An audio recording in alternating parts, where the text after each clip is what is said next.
age was born. There is no denying that since that moment, the shadow of the atom bomb has been across all our lives. All men of goodwill earnestly hope that a realistic control of atomic weapons can and will be achieved. Meanwhile, good sense requires that all of us prepare for any eventuality. But wisdom demands, too, that we take time to understand this force. Because here, in fact, is the answer to a dream as old as man himself. A giant of limitless power at man's command. And where was it science found that giant? In the atom, a particle so infinitely small that it takes over 100 billion atoms to make up the head of a pin. Just as other millions and quadrillions of atoms are the tiny building blocks which make up everything in the world. Ships, and shoes, and sealing wax, and cabbages and kings. Although no one has ever seen an atom, scientists have learned a great deal about how they behave, and there are widely accepted theories as to what they're like. Let's start by meeting a leading authority on the subject, Dr. Atom. Now, observing the professor himself, we can see that his structure resembles, in many ways, something almost as vast as the atom is small. The solar system. And there are certain similarities. Here is the center with electrons in surrounding orbits. But whereas the planet's movement of electrons is slightly different, there are other differences too. Hey, hold it! Thank you. Now, the solar system together is electrical. The electrons, which are negative, are attracted by the protons, which are positive, and vice versa. But here in the nucleus are other particles with no electrical charge, called neutrons. Very important characters, too, as we shall see. And equally important when it comes to atomic energy is what scientists call the atom's binding force. It's a kind of cosmic glue holding the nucleus together. This, then, is a single atom, but certainly not all atoms are alike. There are, in nature, more than 90 basic elements, which is science's term for families of atoms. To scientists, the atoms of the individual atom families, or elements, are identified by number. That is, the number of protons or positive charges in their nucleus. And they vary all the way from hydrogen, which has just 1 proton, to oxygen with 8 protons, to gold, he's rich with 79, finally on to the heaviest of all natural elements, uranium with 92 protons. Now, within each element, or family of atoms, there can be different members, each one having the same number of protons, but differing in the number of neutrons. The total of an atom's protons and neutrons is its atomic weight. Thus, in natural uranium, we have U-234, U-235, and U-238. These different members of the same element or atom family, science calls isotopes. Some elements, tin for instance, have a great many isotopes. Others, like aluminum, are lone wolves with just 1. Now, most atoms of most elements are content with their lot in life. We speak of them as being stable, but others are busy day and night, being what science calls radioactive. Like radium, throwing off powerful rays along with some of its neutrons and protons, until it actually alters its own nuclear structure and changes to another family, and then to another, until it does become stable at last. This spontaneous changing of elements is called natural transmutation. Its discovery gave men of science an idea. If an atom could change itself, why couldn't man change an atom? Using as bullets the very particles which radium threw off, a noted British scientist bombarded nitrogen and converted it to oxygen. In terms of individual atoms, this is what happened. The radium nucleus threw off an alpha particle consisting of 2 protons and 2 neutrons. One of the protons was absorbed into the nitrogen nucleus, turning it to oxygen. This was artificial transmutation, man changing the elements.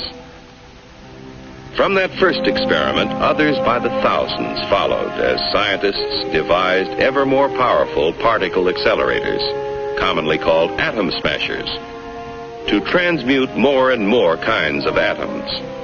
All scientifically important, but hardly world-shaking. Then, in 1939, some scientists were experimenting with transmutation of uranium. What would happen, they wondered, if they fired a neutron at a uranium nucleus, already the heaviest in nature? Why not try? So they tried. And the result? Nuclear fission. Instead of a minor change, the atom split in 2. Truly a discovery to change the world. For what had happened when the uranium atom split was a kind of double miracle of science. Half of the miracle concerned that binding force we spoke of before, that kind of cosmic glue which holds the atom's nucleus together. We still don't know all about that binding force yet, but we do know it is equivalent to mass. Therefore, we may speak of it as having a kind of weight of its own. Now, the 2 atoms into which a uranium atom splits also have binding force. But for some reason, it takes less of that glue to hold them together, and in the process of fission, a tiny fraction is left over. What happens to it? It explodes as energy, proving Einstein's theory that mass and energy are really the same. But we spoke of a double miracle. To understand the second one, let's slow down that fission 1 million or so times. A single particle starts the reaction, splitting the uranium atom. Here now is the release of energy as heat and blast. Here are powerful rays being given off, similar to X-rays. But here are free neutrons driven out with tremendous speed.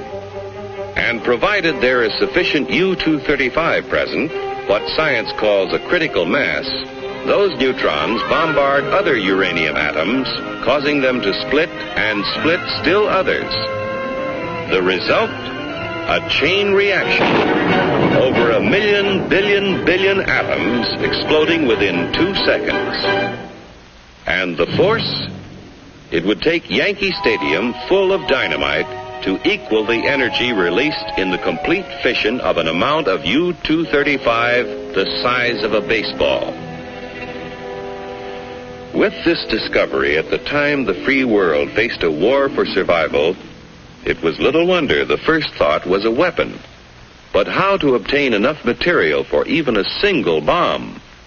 Only a small fraction of natural uranium is the U-235 isotope, which will fission in a chain reaction. And to separate enough U-235 quickly enough seemed all but impossible. But the impossible became reality as industry, labor, science, and the military combined their efforts to build Oak Ridge, where enough U-235 was separated to build the first atomic bomb. At Hanford, Washington, another impossible project proved possible when a huge plant was built for the mass production of the artificial element plutonium. This process involves what may be called the furnace of atomic energy, the reactor pile. Here is a structure or pile of graphite blocks. In the reactor are placed rods of natural uranium containing both U-235 and U-238. As U-235 begins to fission, the graphite slows down the free neutrons, and some of them hit other U-235 atoms, keeping the chain reaction going. But others of those slowed down neutrons hit U-238 atoms, and here's what happens. Remember, we said that U-238 wouldn't support a chain reaction. However, it will capture neutrons from U-235 fission and start a process which converts the U-238, first to neptunium, then to plutonium, and plutonium will fission in chain reaction. Thus, the reactor itself is a source of atomic fuel. Besides producing plutonium, the nuclear reactor makes possible two very important peacetime uses of atomic energy. Remember that the chain reaction process in the reactor creates tremendous heat, which scientists have learned how to control. Thus, a reactor may be substituted in many industrial applications where heat is now provided by coal or petroleum. But such uses in the foreseeable future are limited. For one thing, a reactor pile must be shielded to protect the workers around it from dangerous radiation, and this shielding adds tremendous weight. However, an atomic energy power plant has already proved feasible. The future supplying of electric power to entire cities is far from impossible, while nuclear power in locomotives, submarines, ships, and even very large airplanes may all but revolutionize future transportation on land, sea, and air. But perhaps the most valuable byproduct of the nation's reactor piles is radioactive isotopes. Research has revealed that many elements not naturally radioactive became so when placed in a nuclear reactor. And these isotopes, working as tracers with such measuring devices as a Geiger counter, became invisible detectives, aiding the cause of science in many different fields.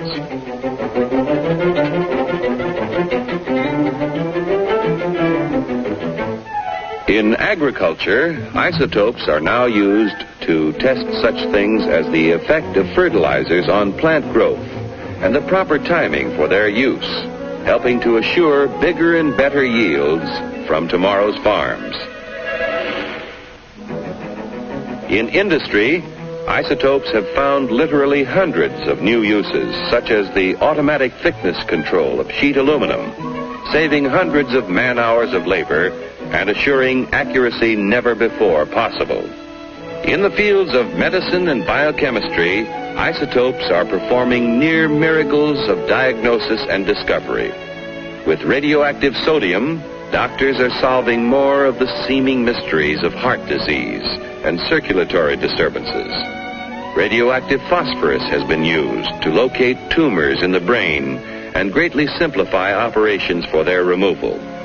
Iodine-131 finds one of many uses in revealing conditions of the thyroid, and there are many more.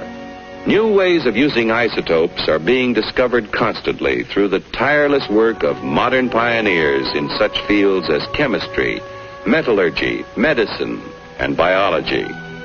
Truly, the superpower which man has released from within the atom's heart is not one, but many giants. One is the warrior, the destroyer. Another is the engineer, seeking to provide vast quantities of energy to run the world's machines. Another is the farmer, helping to better feed tomorrow's world. Still another is the healer, helping to diagnose and cure the sick. And the last is the research worker, working on in the fields of pure science to reveal more of the mysteries of the universe. But all are within man's power, subject to his command. On man's wisdom, on his firmness in the use of that power, depends now the future of his children and his children's children in the new world of the atomic age.